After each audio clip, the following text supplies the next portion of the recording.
Today I'm going to be sharing with you 5 very subtle ego traps that you're going to learn one way or another on the path of healing and awakening.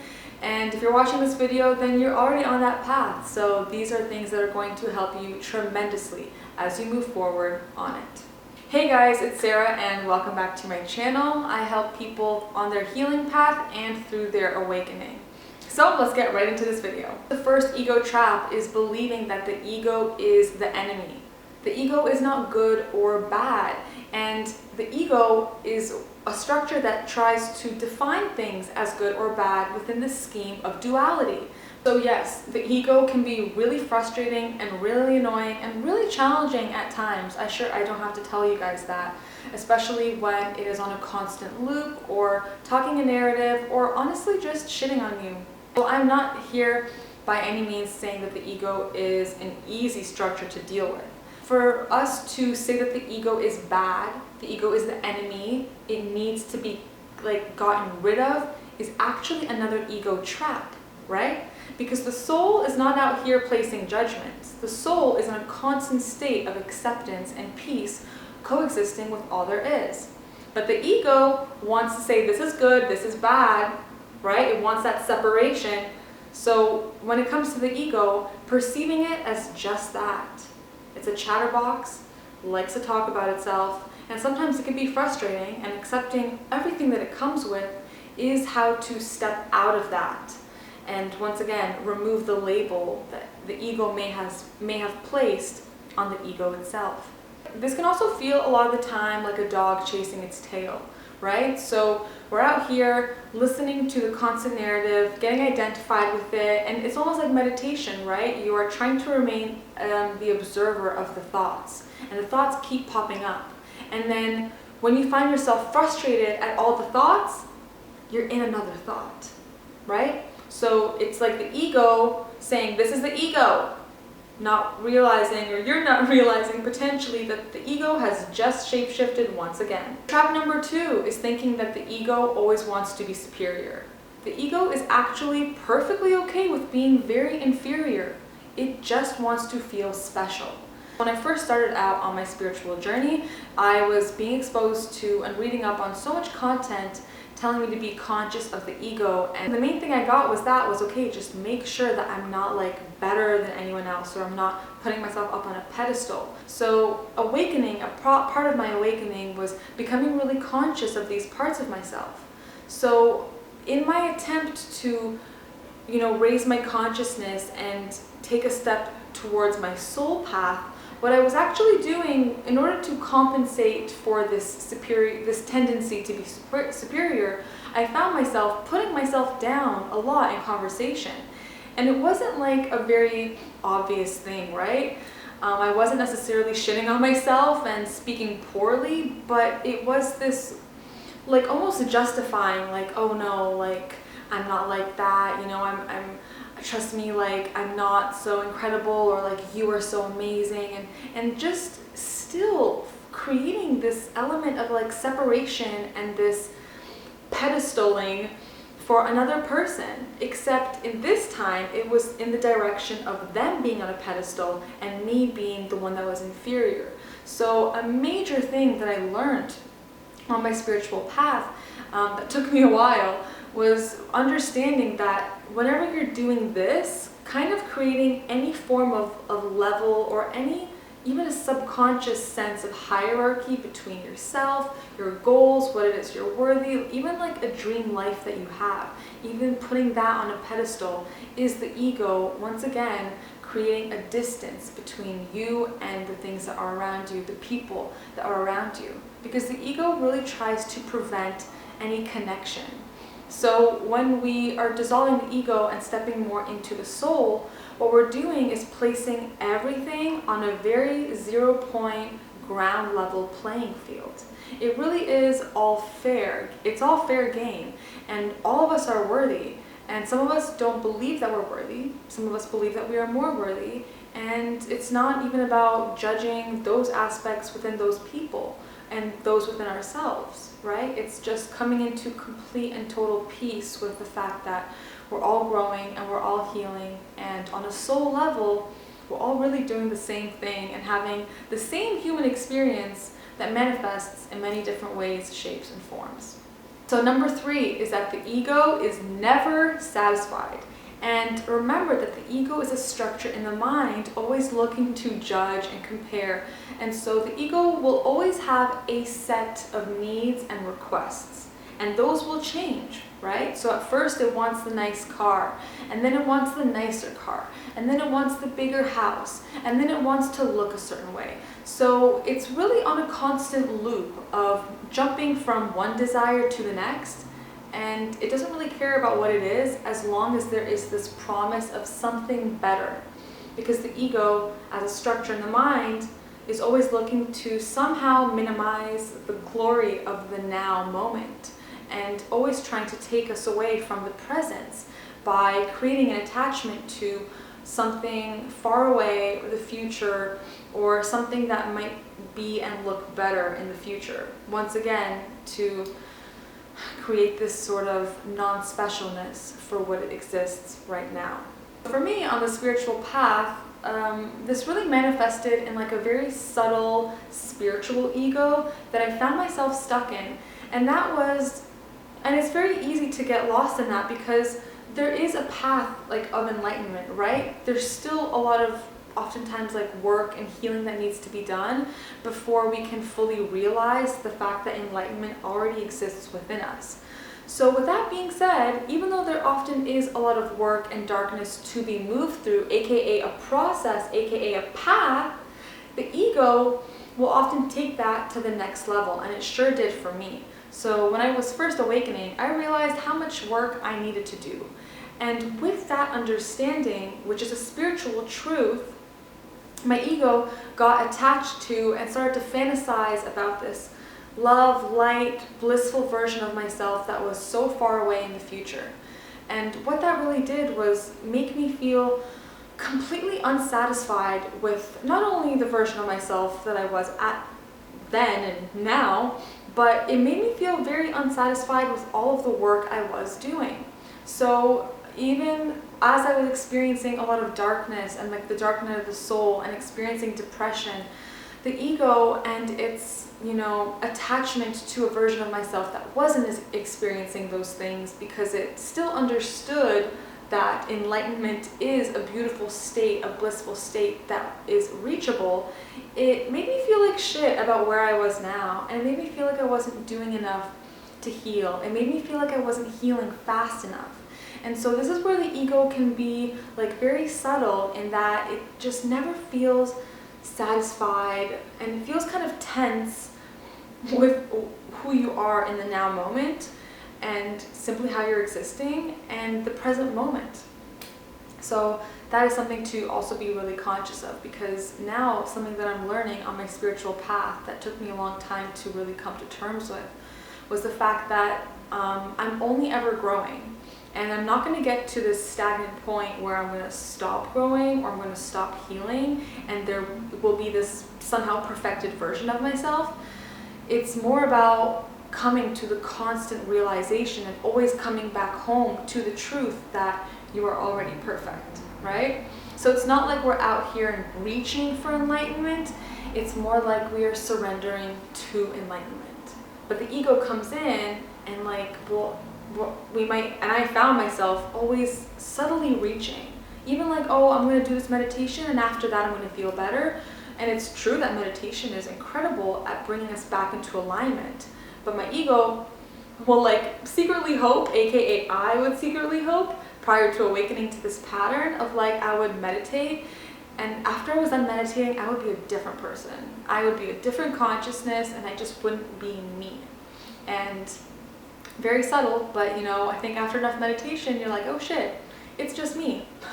Like, it's just me being me, aka allowing myself to be me more and more, to the dismay of the ego, because the ego doesn't like that, but it's okay. Something that I have briefly touched upon, but I want to go dive deeper into it, is the fact that you can never get rid of the ego, and you will never get rid of the ego. And that might be a little bit disappointing. It definitely was for me to realize that like I cannot get rid of this constant narrative and chatterbox that is going on within me.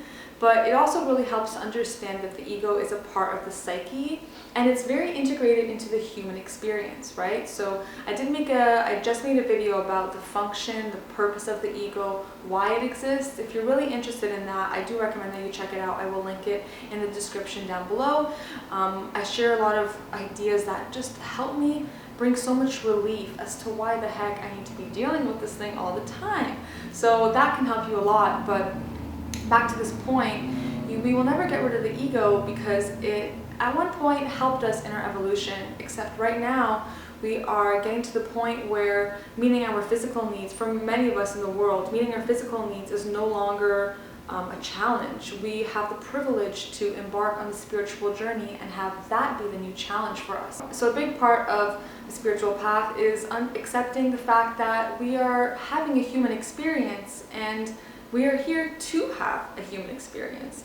And it's really easy, and it was for me, to almost resent being a human after learning about spirituality and the fact that I'm a spiritual being. It's like, oh my God, I don't want to be a human being. I want to be a spiritual being because I am, and I want to expand on the spirituality and minimize the humanness. And a big part of the spiritual path is actually making peace with and learning how to enjoy the human experience. It's almost like there's this quote that says, or I don't know if it's a quote, but it's like, well, my soul came here, the spiritual being came here to be a human, and now my human wants to be my soul.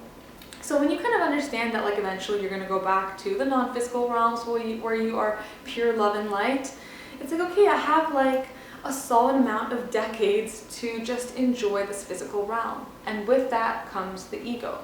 So it's not about getting rid of the ego. If anything, a big part of the spiritual path of awakening and healing and actually coming back home to our truth is learning how to and make peace with the fact that we have an ego. And this is actually why the ego can be one of your greatest teachers, which brings me to point number 5. So number 5 is that your ego can be a spiritual tool if you allow and intend for it to be.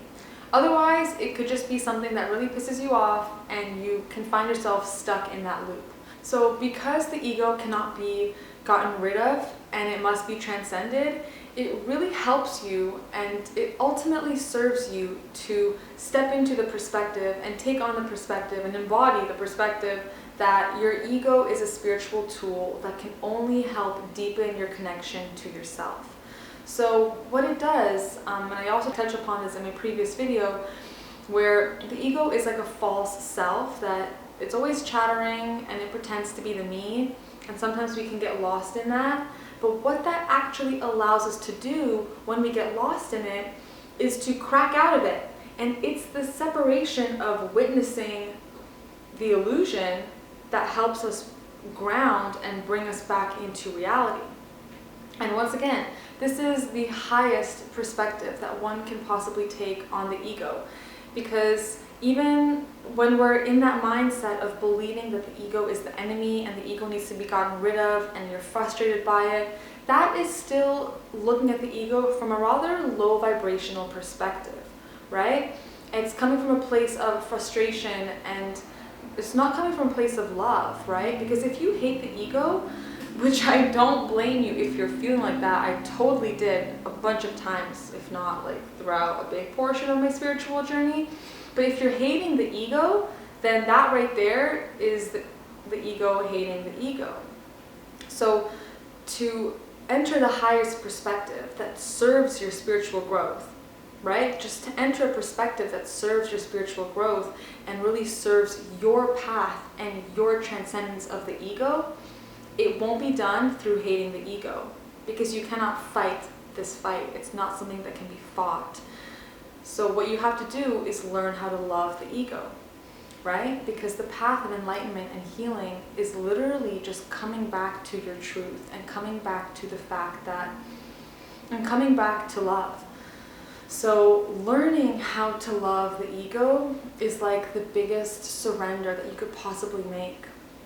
And the reason why I really want to emphasize this perspective, because it has literally changed my entire life. You guys, for the past 3 years, I have been fighting with my ego. I've been fighting with myself, blaming myself, and being frustrated for even having an ego. And sometimes getting my feelings hurt, like feeling ashamed and embarrassed for having this thing that thinks it's superior, for sometimes thinking I'm superior, for sometimes thinking I'm inferior. And once again, that is still being caught up in the ego loop. It's getting caught up in this narrative.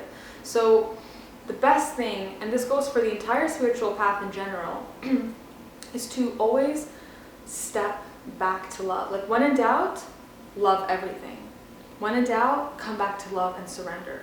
And I promise you guys, if you start to apply this perspective and take a more loving and gentle and non-judgmental perspective on the ego, and you just straight up come to terms with the fact that like it's just there, it's not personal, it doesn't even really see you, it's just seeing itself and talking to itself, then you're able to witness it.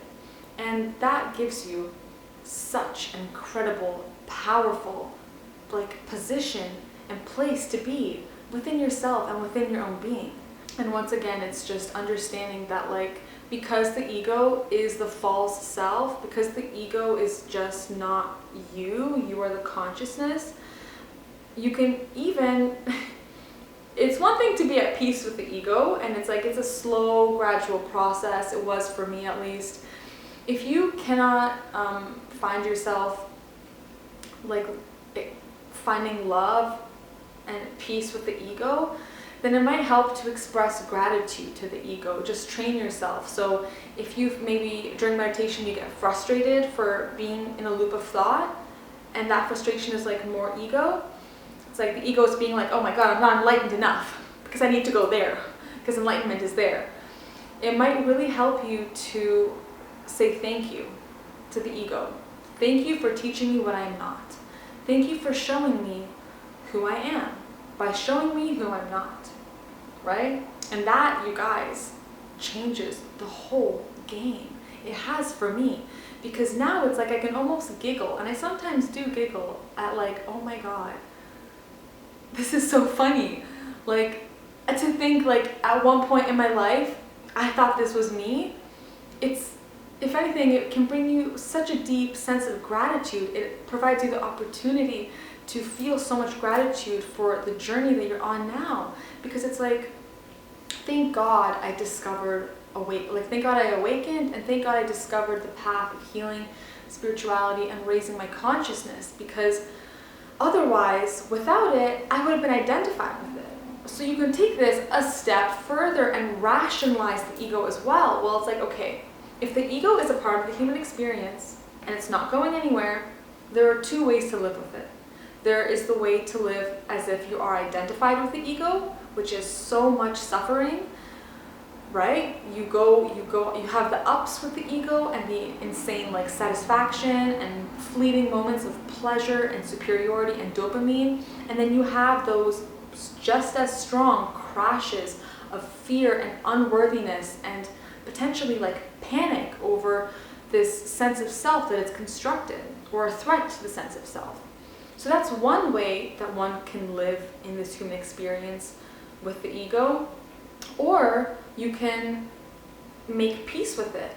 And that's not to say that that is always going to be fully easy, right? It still could be a bit painful. For me, it's been very painful to open my heart to the ego, which was something that I was shitting on for so long, something I was frustrated. And it's like, oh my god, now I gotta tell you I love you? Like, after all that you've put me through? And that in and of itself will change the game, because you shift. On an energetic level, what you're doing is you're completely shifting your vibration and elevating your vibration and your consciousness by treating a part of your existence with love and patience and kindness. And it gets to the point, and that's literally how you transcend the ego, because you don't get rid of it, so you have to transcend it. And how do you transcend it? You're like, okay, you know what, like, you can exist too. My consciousness is pretty spacious, right? It's huge, if anything, it's infinite. So you can have a little corner, And all you're going to do is talk about yourself. Sometimes you're going to feel good about the self, whoever you think we are. And then you're going to feel bad about it sometimes. And when you start to, once again, it takes so much time to get to this point, something I'm still working through for sure, is making peace with and understanding that it has its ebbs and flows. And once again, it's like before you were ebbing and flowing with the ego, and that's one way to live. And instead now, what you have the opportunity and what I offer you right now with me is to step back and just take this position of gratitude, that you are not ebbing and flowing with it, but that you are thankfully able to witness, and thankfully you have the consciousness to witness and observe the ebbing and flowing and not be a part of it. Because if you're on this path, I don't think I have to tell you how much suffering and how frustrating it could be to have lived with and been that ebb and flow for so long prior to awakening. Okay guys, so that is it for today's video. I really hope you enjoyed. Be sure to like and subscribe and comment down below what you found most helpful and insightful about this video. And if you also have any tips or perspectives that really helped you on this journey of making peace with and just creating like a conscious relationship with the ego, then be sure to let me know and let all of this beautiful community know in the comments below. And I also invite you guys to check out my channel Flow with Sarah, and this is a channel where I get super vulnerable and super honest with you guys about how I'm doing the work that I teach on this channel. I'm really excited and really grateful to be able to share this information with you guys because for a big part of my spiritual journey, I was consuming content from people that were experts on the spiritual journey, and I always, sensed this kind of disconnect and just this feeling that like everyone that talks about spirituality and enlightenment, it felt like they were already enlightened, and so I felt this huge distance just between where I was at in my journey versus where what seemed like everyone else was. And so my biggest goal on my other channel is just bursting the bubble and really keeping it so real with you guys and just cutting the bullshit, because spirituality and raising consciousness and awakening is no joke. And it's not something that's glamorous either. And that's a big misconception. That's a big ego misconception, right? To think that there's this love and light that's outside of you that you have to chase, that you have to clear enough of to be worthy of. And so what that actually entails is moving through a lot of your own shit and your darkness and healing, and simultaneously understanding that you are already whole and complete. And the darkness is more like you surrendering to the fact that you are already whole and complete. So yeah, so I really invite you guys to check out and subscribe to my channel. I also offer self-healing coaching, and this is one-on-one coaching where I guide and support you on your healing process and through the awakening process, which never really ends, but what this really allows me to do is just give you guys one-on-one personal and intimate support on everything it is that you are currently experiencing and potentially feeling challenged by. And what I really love about this one-on-one process is that I can really provide you much higher perspectives on your own experiences, as well as tapping into your emotional body and just understanding where you are at on an emotional healing level, and reflect and translate your own experiences and healing journey back to you through a lens that you may not perceive for yourself. And that's kind of the whole point of like raising consciousness. So I'm really honored and grateful to do that, and the link down below for that is down below. I love you guys so much, and thank you so much for watching this video, and I really enjoyed connecting with you guys. So thank you for allowing me into your space, and I'm honored to have you in mine. So that being said, I'm sending you guys so much love and light and blessings and abundance, and most importantly, the courage to step into and move towards the version of yourself that you've always wanted to be, aka the version of yourself that truly deep down you know you already are. So that being said, I'm gonna let you guys go, and I will see you in the next one. I love you.